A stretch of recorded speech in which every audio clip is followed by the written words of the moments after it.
Bihari. Yamuna Tiravanachari Jaya Kunja Bihari. Jaya Yamuna Tiravanachari Jaya Kunja Bihari. Yamuna Tiravanachari Jaya Kunja Bihari.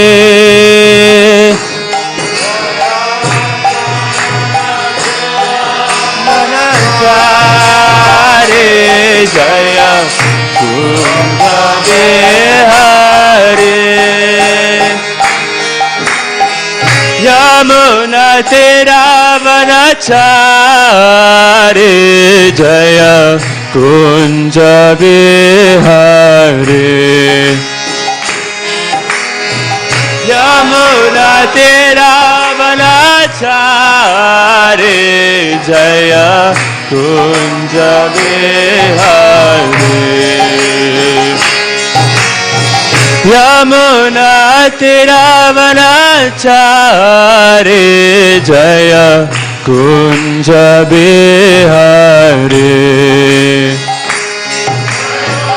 Yamuna Tiravanachari Jaya Kunja Bihari.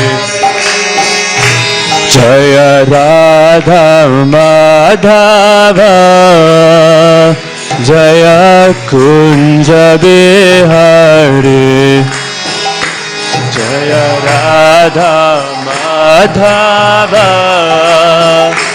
Jaya Kunja Bihari. Hare Krishna Krishna Krishna Hare Hare Hare Rama Hare Rama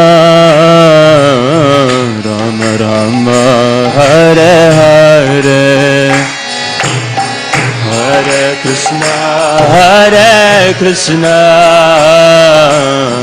Krishna Krishna Hare Hare Hare Rama Hare Rama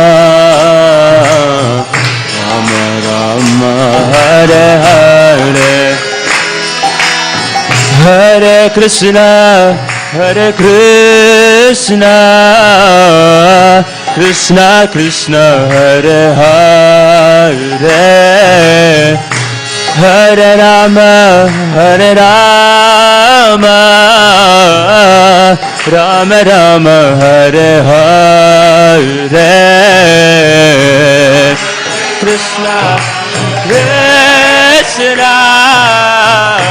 Krishna Krishna Hare Hare Hare Rama Rama Rama Hare Hare. Jaya Radha Gopinatha Radha Gopinatha Radhe.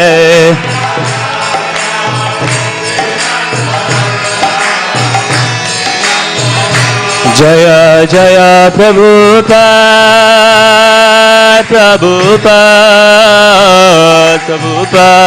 Jaya Jaya Prabhupada.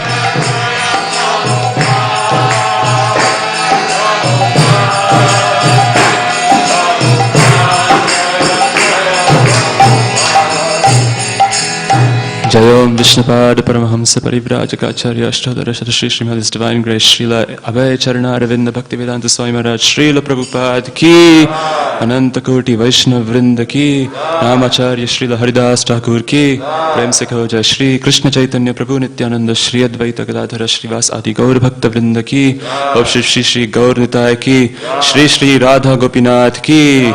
All glories to the assembled devotees. All glories to the assembled devotees. All glories to the assembled devotees. All glories to Sri Guru and Gauranga. All glories to Srila Prabhupada.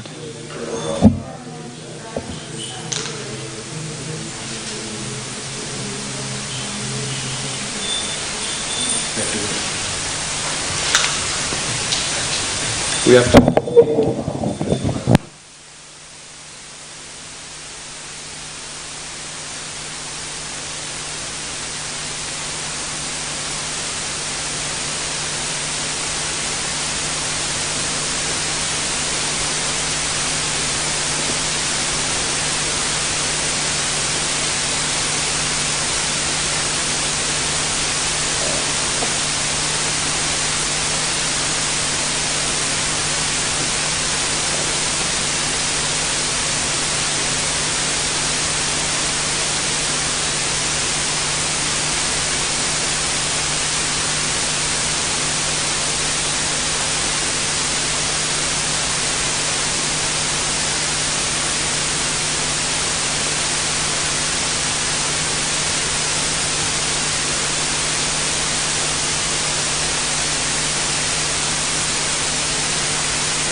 Reading from Canto 3, Chapter 2, text number 30.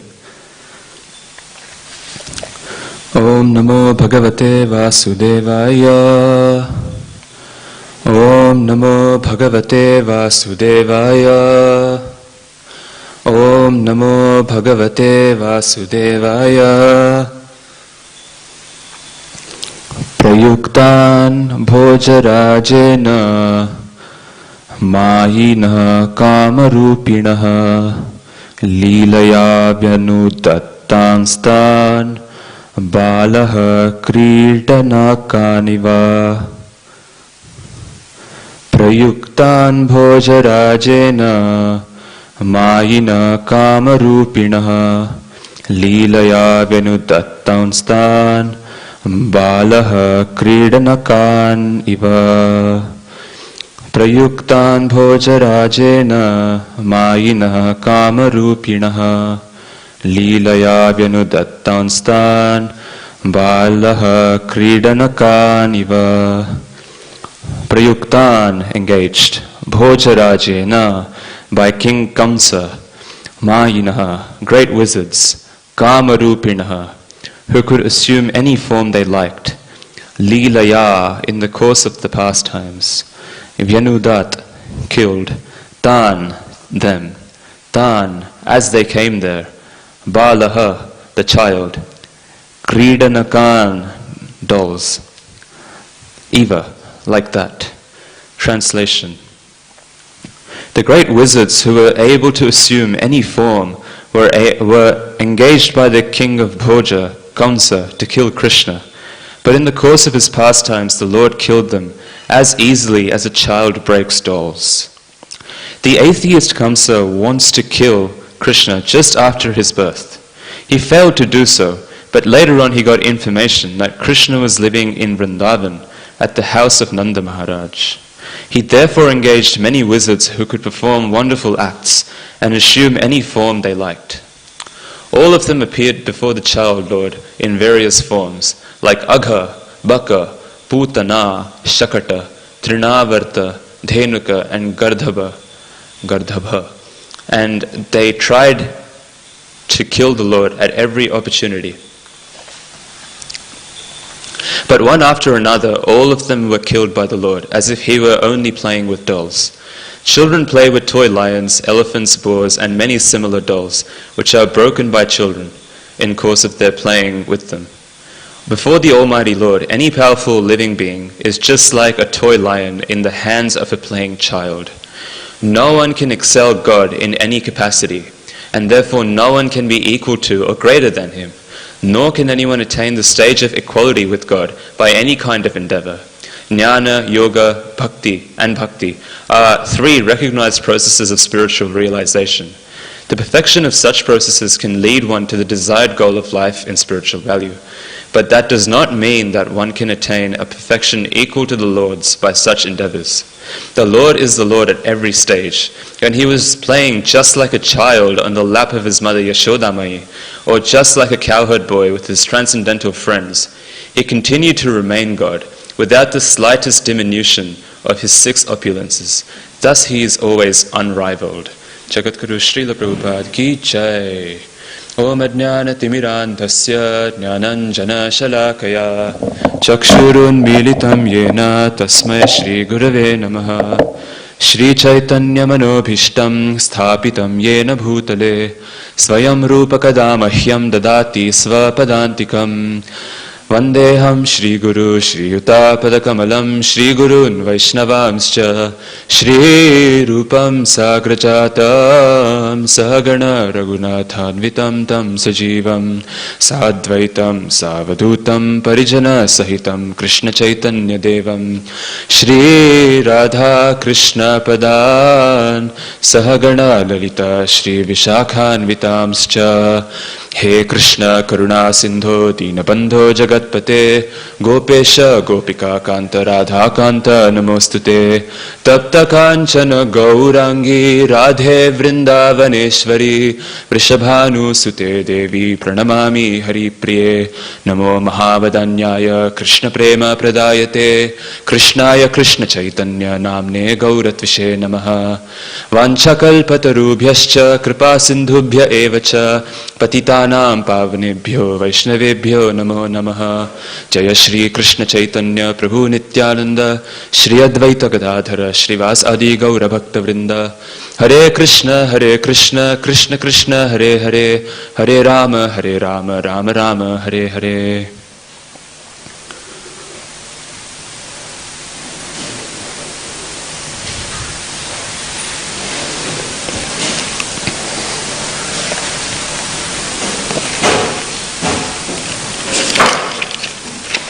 So today we are reading from Canto 3, Chapter 2, verse number 30. Today, Vidura is still recounting the pastimes of Krishna this is Uddhava, still recounting the pastimes of Krishna in his conversation with Vidura, who is on pilgrimage. And in this particular verse, he very interestingly uses the word wizards to describe Rakshasas. Very interesting. And the specific word used here is mayinaha. Maya means energy, and so mayina means those who are capable of using energy to do whatever they want. At least that's what I could guess by looking at the different uses of the word mayinaha. So it's interesting that they are referred to as toys in the hands of Krishna. I feel like today's scientists are also in some sense mayinaha, or wizards. Bhaktichara Maharaj used to say that today we have lights that can turn on in the dark, and it's almost like the sun is back out, like in Satya Yuga. So scientists are also mayinaha. So today I want to talk about what I generally thought were 2 sections of the purport. One was the idea that, or rather is the underlying idea, that the atheists generally want to kill the Supreme Lord for their own agendas. And a similar idea or a concept shows up in the efforts of the Mayavadis in a more subtle sense, in trying to kill God, where instead of trying to kill God and be the masters of this world, they're trying to kill God and become God themselves by the processes of jnana and so on. So we see this today. We see atheists are trying to kill God and be and trying to kill God to enforce their agenda today in the form of what we are seeing in terms of scientism. The scientism is a philosophy where where science is actually considered supreme and able to explain everything that needs to be explained, and the presence of God and the explanation of God's efficient explanations are not really so much required. So you could say science isn't necessarily opposed to the existence of God, but the reality is, if they didn't want God dead, then you wouldn't have so much problem coexisting science with the concept of God. The idea being, you see the difference between scientists who were God conscious and scientists who are not God conscious. You look at Newton and how he explained, or Kepler, and how he explained the universe, and then you look at someone like Stephen Hawking. So if you look at Kepler's work or Newton's work, they'll say, I am trying to unravel how God has actually created this universe. I'm unraveling the mysteries of God. And Kepler discovered the elliptical orbits around the sun, or Newton discovered the laws of gravity, but they were God-conscious people. As a stark contrast, if you've ever read Stephen Hawking's book, A Brief History of Time, I had the misfortune of reading it, and from the very beginning, if you start reading from the introduction, which is written by the great philosopher, or not, Carl Sagan, and he starts to say all these things like, we, through the advancement of science, arrogantly they'll say, we will ask God why he created the universe the way he did. I mean, like, how arrogant can you get just because, anyway, I'm not going to say what I was going to say. Just because they think that they have this mayinaha, this energy, this ability to change the universe around them in some small, tangible way. And actually, if you keep reading through the book, he never actually makes a proper argument to disprove the existence of God. He'll keep saying, oh, so we found this particular mathematical way for why the black holes work in this way. Therefore, this says this about God. But at the end of every chapter, he'll keep saying, this says this about God, but he never says this about the non-existence of God. So, the point I was trying to make is that they are trying to kill God. They are trying to have an explanation where God is not required, but that's not the case. And now, if you consider the idea of killing God in general, it assumes that God is killable, which is a very human trait. So now in the Bhagavad Gita, chapter 9, I believe it's verse either 10 or 11, Krishna says, Avajananti mam mudha manashim tanumashritam param bhavam ajananto mama bhuta maheshwaram. So those who are mudhas, they do not know that when I take on this human form, I am not actually a human. I am still the Lord of all that be. And as a consequence of them assuming that the Lord is, human, is that mogasha moga karmano moga jnana vichetasaha rakshasim asurim chaiva prakritim mohinim shritaha. And so what Krishna is saying is that if you assume that the Lord is a human and therefore is bound by all of the fallacies that bind humans, then the natural consequence is moga asha, moga karmano, and moga jnana, which means that your hopes are destroyed, your desires for fruitive activity are destroyed, and your hopes for knowledge are also described. And so as a parallel, if we apply that knowledge in today's society, we will see that by the scientists trying to kill God, by enforcing this philosophy of scientism through education, through their papers, and through government policies, we will see that these three things, the hope for fruitive actions, and jnana, they're also destroyed. If you think about hope, like there's a massive, growing pandemic of depression, suicide. Basically, it's the loss of hope in general. People just don't have any hope that they'll be happy in the future. Or if you look at fruitive activities means that you perform some activity in order to gain some form of ability to enjoy something. But if you consider the way the society is going now, Srila Prabhupada was actually once asked a question, in America they don't do demigod worship. Why is it that society is still so advanced? Why is it that society is still so materially opulent? And Srila Prabhupada said it's not actually true, because if you consider what makes a society materially opulent, a materially opulent society means a society where everyone has ample opportunity for eating, for sleeping, for mating, for defending, ample opportunity. Whereas our society, if you actually take a look at it, everyone's just struggling to get the basic needs to survive, for the most part, right? So how can you say that our society is actually an opulent society? It's not. And the reason why it's not is because it's based on principles that are born from the killing of God. And so their hopes for fruitive action, even in the form of eating, sleeping, mating, defending, are destroyed.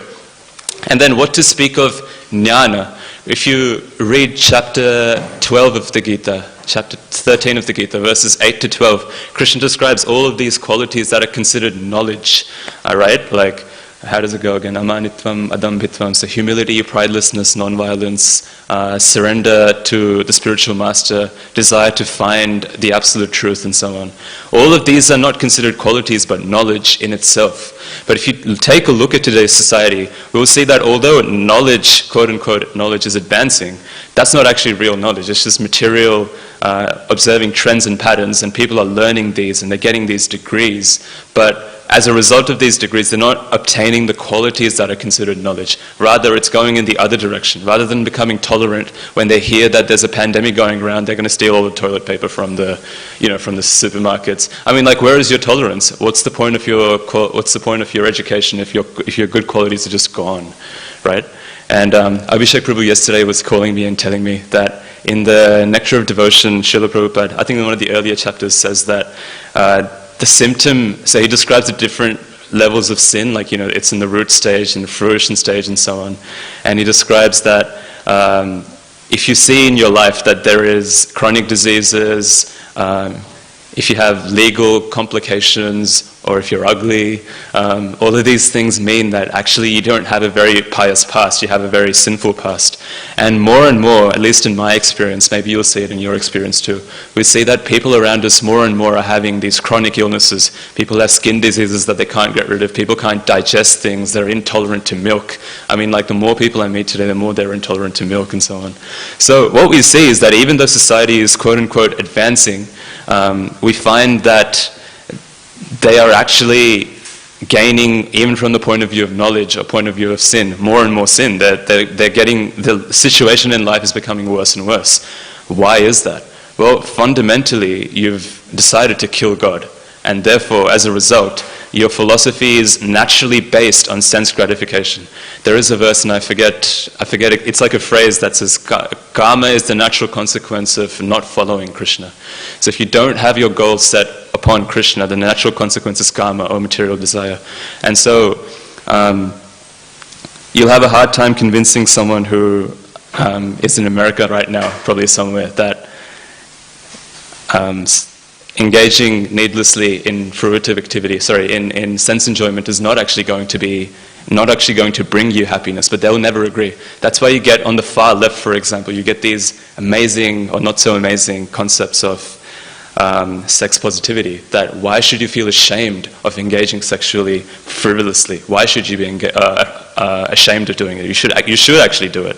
But it'll be difficult for them to understand why that's not true, because first of all, they've rejected God, and so therefore the best thing they have is that.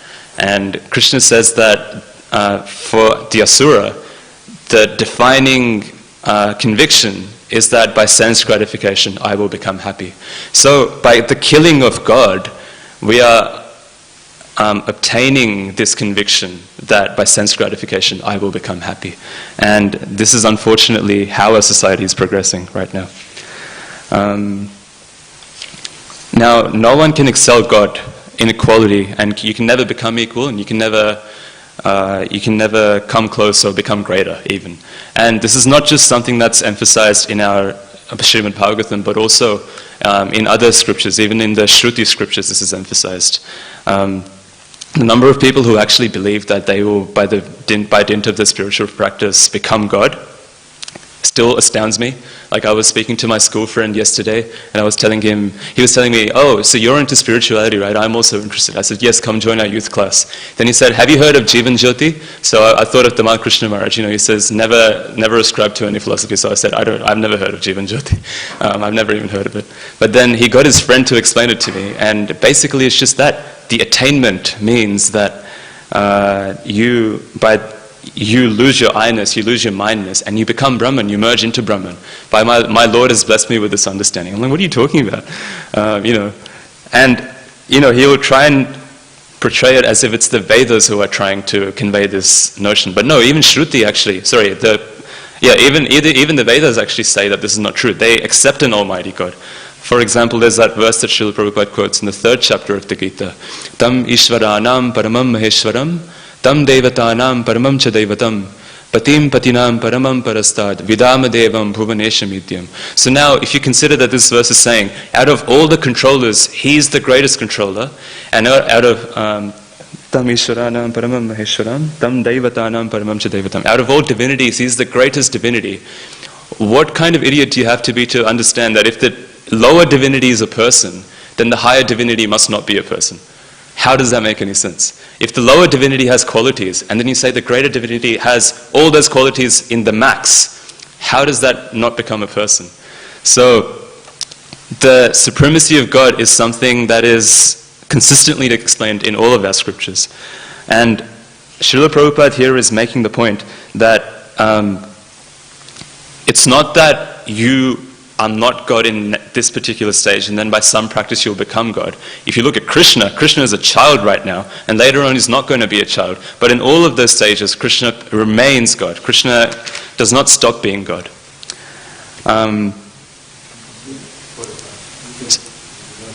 Oh, really? Oh, no.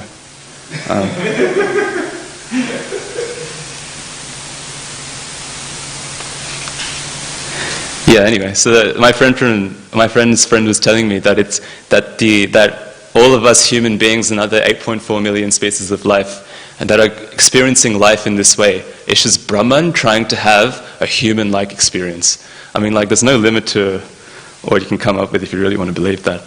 But what's interesting is that Krishna here is referred to as a child who's playing with the demons who are dolls. They're breaking the dolls.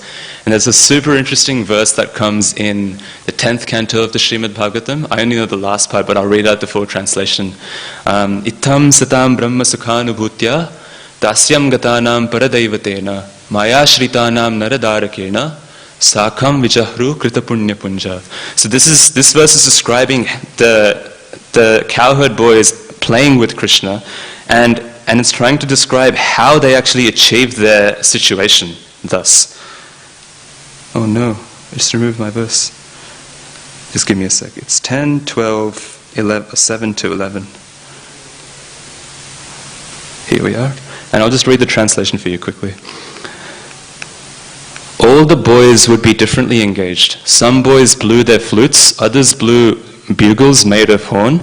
Some imitated the buzzing of the bumblebees, and others imitated the voice of the cuckoo. Some boys imitated the flying birds by running after the bird shadows on the ground. Some imitated the beautiful movements and attractive postures of the swans. Some sat down with the ducks, sitting silently, and others imitated the dancing of the peacocks. Some boys attracted young monkeys in the trees. Some jumped into the trees imitating the monkeys. Some made faces as the monkeys were accustomed to do, and others jumped from one branch to another. Some boys went to the waterfalls and crossed over the river, jumping with the frogs, and when they saw their own reflections on the water, they would laugh. They would also condemn the sounds of their own echoes. In this way, all the cowherd boys used to play with Krishna, who is the source of the Brahman effulgence for the jnanis, desiring to merge into that effulgence, who is the supreme personality of Godhead for devotees, who have accepted eternal servitorship, and who, for ordinary persons, is another ordinary child. The cowherd boys, having accumulated the results of pious activities for many lives, were able to associate in this way with the supreme personality of Godhead. How can one explain their great fortune? So now, get this, right? There's Mayavadis trying to say that, the boys here are actually just Brahman trying to have a human experience. And then here's Srimad Bhagavatam glorifying that after intense practice, rather than becoming God, these boys were able to engage in such pastimes with Krishna. And they were able to do this as a result of intense spiritual practice. The end result is that they play with Krishna, not that they become Krishna. And then the Bhagavatam says, imagine their good fortune. So good fortune, according to the Bhagavatam, is considered to be with Krishna, to retain one's individuality and to be with Krishna, not to become God. So this is just a elaboration on what Srila Prabhupada is saying about God always being God and us always being servants. And the other part of that translation also is that there's different kinds of people who see Krishna differently. The jnanis see him as the source of the Brahman effulgence, and the devotees see him as their worshipful Lord. So here also, Srila Prabhupada says that the jnanis, yogis, and bhaktis are they're recognized processes, but they are all actually supposed to see the Lord in his actual position, not as something that they are going to become. Lastly, I want to talk about, because Srila Prabhupada is talking about childs, and there's children in the translation as well. Here, Krishna is breaking the dolls that he's playing with, and the dolls represent the demons. But actually, if we think about what we are doing with society today, everything that we're making, if we consider those scientists who reject Krishna to be very similar to the demons, then all of these big cities that we make, all of these grand plans that we have to, even to build a staircase all the way to the heavenly planets or to the moon or something, these are the equivalent of toys or like sand castles on the beach. And Krishna, in the form of time, comes and breaks these dolls in the same way that Krishna broke the dolls of the actual demons in these pastimes. And actually also, one more thing I wanted to say in terms of scientism is that although people have rejected or killed God in one sense, they can't actually kill God because inherently they are spirit souls. And so they still seek that, awe and reverence type feel somewhere.